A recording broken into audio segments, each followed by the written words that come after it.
सरिता की उम्र बहुत ज्यादा नहीं थी जब उसकी शादी शैलेश से हुई।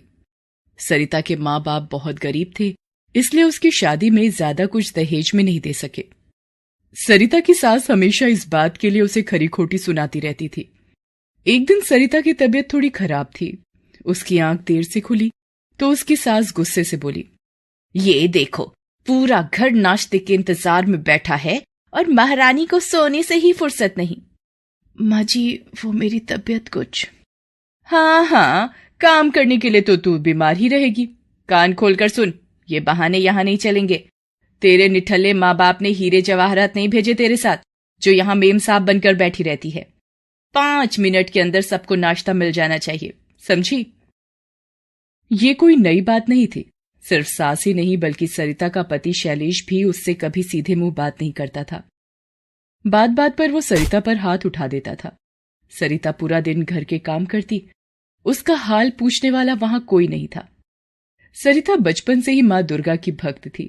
मां दुर्गा की भक्ति में ही उसे सुकून मिलता था और उसमें सब कुछ सहन करने की शक्ति आ जाती थी।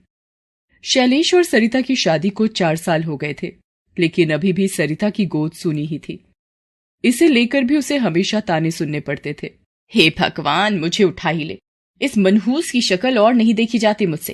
कंगालों का खानदान था इसका, फिर भी इस पे तरस खाके अपनी घर की बहू बनाए से। अपने पोते को गोद में खिलाने की इच्छा थी, मगर लगता है वो भी इसके रहते पूरी न होगी।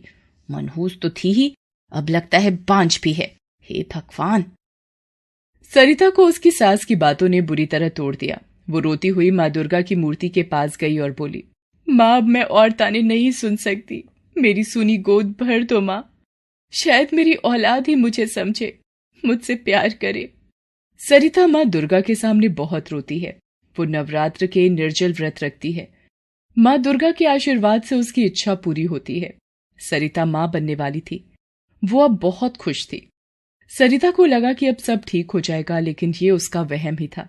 सरिता ने एक बेटी को जन्म दिया। उसने जैसे ही अपनी बेटी को अपनी सास की गोद में देने की कोशिश की तो कांता ने उसे दूर झटक दिया और गुस्से से बोली, अपने जैसी एक और मनहूस ले आई।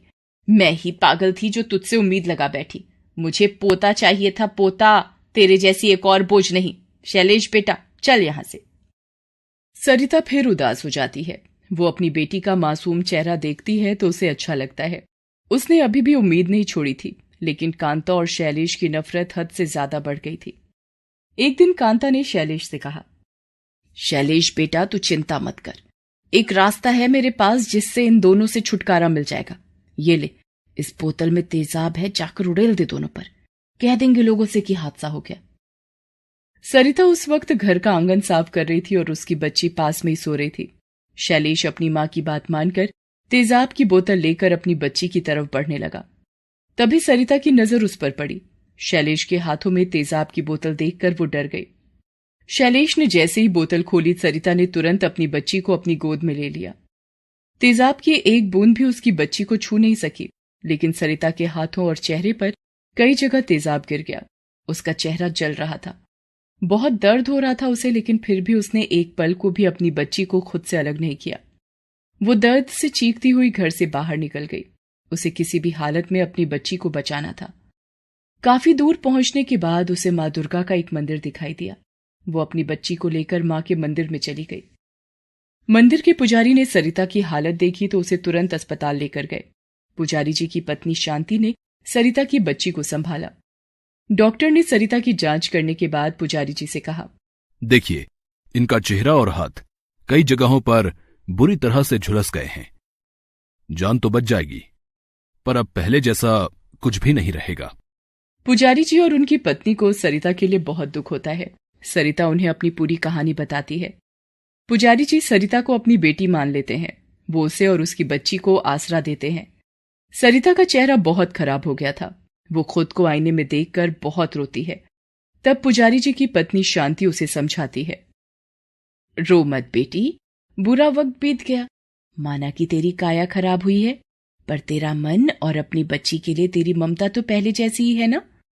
तुझे हौसला रखना होगा बेटी, अपनी बच्ची के लिए। सरिता को शांति की बात समझ आ जाती है। वो अपनी बच्ची का नाम ऋचा रखती है और अब उसके जीवन का मकसद ऋचा को एक अच्छी जिंदगी देना ही था। वो माँ दुर्गा के मंदिर में ही रहने लगी और लोगों के घरों में काम करके अपना गुजारा चलाने लगी। वक्त बीतता गया और ऋचा स्कूल जाने लगी। एक दिन ऋचा के साथ उसकी कुछ दोस्त उसके घर आईं, लेकिन उन्होंने जैसे ही सरिता का चेहरा देखा वो सब डर गई। ऋचा की दोस्त कविता गुस्से से बोली, ये कौन है? कितना डरावना चेहरा है इनका। ऋचा, तू हमें डराने के लिए अपने घर लाई है? नहीं नहीं, ये मेरी मम्मी है, तुम इनसे डरो मत। हे भगवान, कितनी डरावनी मम्मी है तेरी। तू कैसे रह लेती है इनके साथ? अब हम कभी तेरे घर नहीं आएंगे। चलो सब चलो यहाँ से, मेरे घर जाकर खेलते हैं। ऋचा की सभी दोस्त वहां से चली जाती हैं।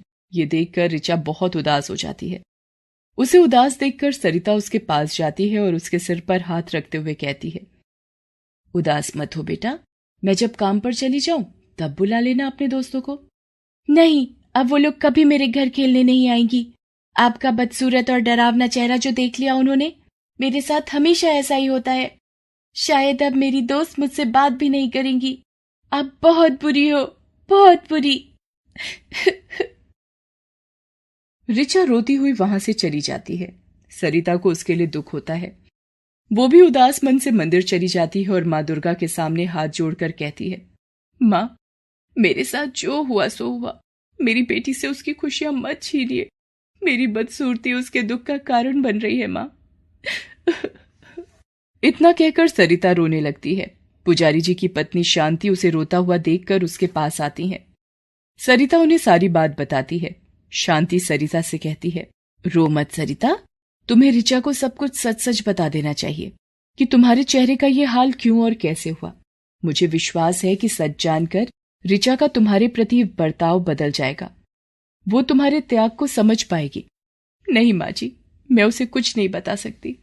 अगर उसे पता चल गया कि उसके पिता और दादी उसे मारना चाहते थे तो उसे बहुत दुख होगा, और मैं ये नहीं चाहती। सरिता ने कभी ऋचा को सच नहीं बताया। ऋचा उसके चेहरे के साथ साथ उससे भी नफरत करने लगी थी।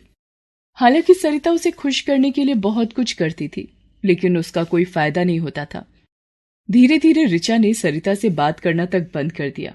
ना वो सरिता का हाल पूछती थी और ना ही उसे अपने बारे में कुछ बताती थी। अब ऋचा कॉलेज जाने लगी थी। सरिता को ऋचा की बहुत फिक्र थी। एक दिन सरिता ने ऋचा को एक लड़के के साथ उसकी बाइक पर घर आते देखा। वो लड़का सरिता को ठीक नहीं लगा। सरिता ने ऋचा से कहा, ऋचा, वो लड़का कौन था? अच्छा, तो आप मेरी जासूसी करती हो। मेरा दोस्त था वो। तो उसे घर के अंदर लेकर आना चाहिए था, मैं भी मिल लेती। अच्छा, ताकि आपका बदसूरत चेहरा देखने के बाद वो कभी मुझसे बात ना करे। आपसे मेरी खुशी देखी नहीं जाती ना। आपकी वजह से पहले ही ना जाने मैं अपने कितने दोस्तों को खो चुकी हूँ। लेकिन अब बस, मेरी जिंदगी में आपको दखलंदाजी करने की कोई जरूरत नहीं। मैं कहाँ जाती हूँ, किसके साथ जाती हूँ, इससे आपका कोई वास्ता नहीं। बस मेरा कॉलेज पूरा हो जाए, फिर मैं जॉब कर लूंगी और फिर आपके साथ नहीं रहूंगी। ऋचा गुस्से में वहां से चली जाती है। एक बार फिर उसने सरिता का दिल दुखाया था। सरिता की आंखों में आंसू आ जाते हैं, लेकिन फिर भी वो खुद को संभालती है। ज्यादा काम की वजह से उसकी तबीयत भी ठीक नहीं रहती थी और अब उसे ऋचा की भी बहुत फिक्र रहने लगी थी। उसने गौर किया कि ऋचा उस लड़के से बहुत ज्यादा मिलने लगी थी। एक दिन ऋचा देर रात उसके साथ कहीं जाने लगी तो सरिता ने उन दोनों का पीछा किया। वो लड़का ऋचा को लेकर एक सुनसान जगह पर ले गया। दरअसल वो ऋचा को एक पार्टी में ले जाने के बहाने अपने साथ लाया था, लेकिन उस पार्टी के बजाय वो सुनसान जगह पर ले आया। सरिता समझ गई थी कि ऋचा खतरे में है। उसने पुजारी जी को फोन करके फौरन उस जगह पर मदद करने के लिए आने को कहा और खुद छिपकर ऋचा और उस लड़के पर नजर रखने लगी। ऋचा भी सुनसान जगह देखकर डर गई। उसने कहा, विशाल, ये कहाँ ले आए हो मुझे? हम तो पार्टी में जाने वाले थे ना। हाँ, यही तो है पार्टी। बस फर्क इतना है कि इस पार्टी में बस हम दोनों ही शामिल होने वाले हैं। इतना कहकर विशाल ऋचा के साथ जबरदस्ती करने की कोशिश करने लगता है। ऋचा मदद के लिए चिल्लाती है। सरिता तुरंत जाकर विशाल पर हमला कर देती है। वो उसे धक्का देकर जमीन पर गिरा देती है और गुस्से से कहती है, तेरी हिम्मत कैसे हुई मेरी बेटी को हाथ लगाने की? तुझे देखते ही तेरी नीयत समझ गई थी मैं। चला जा यहां से, वरना जान से मार दूंगी तुझे। विशाल बहुत गुस्से में था। वो सरिता को बहुत जोर से मारता है। सरिता गिर जाती है। उसका सिर पास में पड़े एक ड्रम से टकरा जाता है। उसके सिर से बहुत खून बहने लगता है। वो बेहोश होने लगती है। विशाल ऋचा की तरफ बढ़ता है, लेकिन तभी पुजारी जी और उनकी पत्नी अपने साथ पुलिस को लेकर वहां पहुंच जाते हैं। पुलिस विशाल को पकड़ लेती है और अपने साथ ले जाती है। ऋचा शांति के गले लगकर रोने लगती है। वो सभी सरिता को अस्पताल लेकर जाते हैं।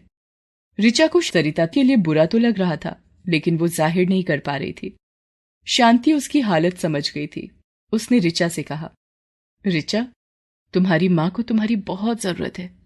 तुम्हें दुख ना हो इसलिए वो तुम्हें सच नहीं बताना चाहती थी, इसलिए मैं भी चुप रही, लेकिन अब मुझे लगता है कि तुम्हारा सच जानना बहुत जरूरी है। कैसा सच आंटी जी? शांति उसे सारी बात बताती है कि कैसे उसे बचाने के लिए सरिता ने खुद पर तेजाब झेला और उसकी जान बचाई। सच जानकर ऋचा को बहुत दुख होता है। वो रोने लगती है। कुछ ही देर में सरिता को होश आ जाता है। उसने जैसे ही आंखें खोली तो ऋचा उसके सामने थी। वो बिस्तर से उठने की कोशिश करती है तो ऋचा उसे सहारा देती है और रोते हुए उससे कहती है, माँ, मुझे माफ कर दीजिए। जब आपको मेरी जरूरत थी मैंने कभी आपका साथ नहीं दिया। अब मैं सारी सच्चाई जान गई हूँ। मेरी वजह से ही आपका चेहरा खराब हुआ और मैंने सरिता ऋचा के आंसू पोंछती है और उसे गले लगा लेती है। उस दिन से सब कुछ बदल गया। ऋचा अपनी माँ के प्यार और बलिदान को समझ गई थी। वो अब सरिता का बहुत ख्याल रखने लगी और नौकरी करके खुद घर संभालने लगी। अपनी बेटी का साथ पाकर अब सरिता भी बहुत खुश रहने लगी। Please subscribe this channel.